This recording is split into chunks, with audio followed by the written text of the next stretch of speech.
Pavage de Penrose. Roger Penrose est un mathématicien et physicien britannique. On lui doit quelques objets impossibles, comme le triangle de Penrose.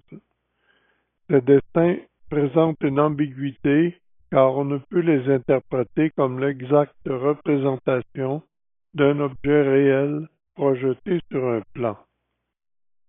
Penrose a échangé avec l'artiste néerlandais Mauritius Herfer, qui s'est souvent inspiré des mathématiques et des motifs de l'art islamique dans ses œuvres. En 1974, Penrose a publié un article dans lequel il présente ses premiers pavages.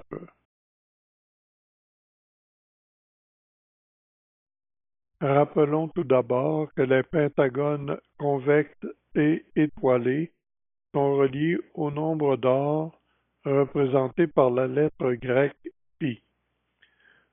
Dans ces figures, on retrouve les éléments des mailles élémentaires constituant les pavages de Penrose.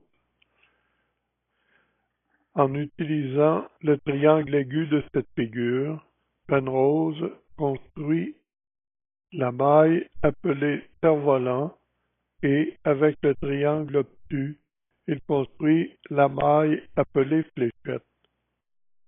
Penrose remarque également qu'avec une fléchette et un cerf-volant, il peut construire un parallélogramme.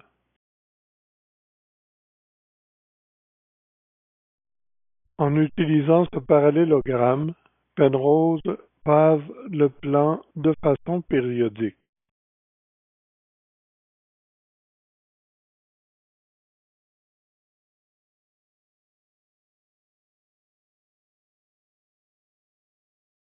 À l'aide de ce parallélogramme et de son symétrique, il obtient un autre pavage du plan.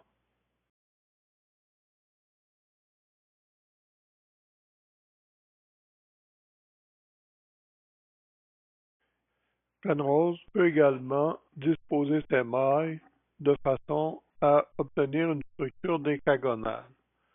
On sait qu'il n'est pas possible de paver le plan avec des décagones réguliers. Cependant, Penrose a noté que l'on peut remplacer chacune de ces mailles. Il remplace chaque fléchette par un cerf-volant et deux demi-fléchettes et chaque cerf-volant par deux cerfs-volants et deux demi-fléchettes. Il construit alors une homothétie de rapport π. Les pavés obtenus par subdivision ont alors les mêmes dimensions que les pavés originaux, mais il y a plus de pavés qu'à l'origine et ceux-ci couvrent une plus grande surface.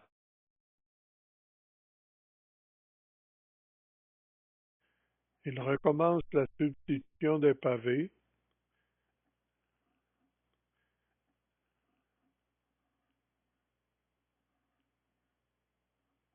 et agrandit à nouveau la figure par une autre homothétie de rapport π. Cette double transformation est appelée une déflation. On constate facilement qu'en poursuivant ainsi, il va finir par couvrir le plan au complet. Penrose démontre que le pavage obtenu est apériodique en utilisant la suite de Fibonacci dans laquelle le rapport de deux nombres consécutifs tend vers le nombre d'or qui est un irrationnel. Il n'y a donc pas de cellules primitives dans le pavage ainsi obtenu.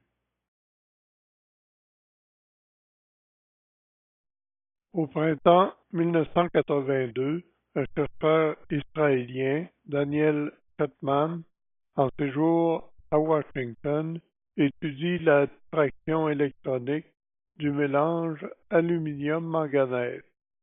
Il constate que cette diffraction révèle une symétrie icosaédrique d'ordre simple, incompatible avec toutes les règles de la cristallographie.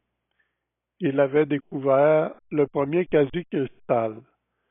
Un quasi-cristal est un solide qui possède un spectre de diffraction, discret, mais dont la structure n'est pas périodique. L'image la plus simple d'un arrangement quasi-périodique était connue par les travaux de Roger Penrose. Les quasi-cristaux sont utilisés comme anti-adhésifs, entre autres pour les ustensiles de cuisine.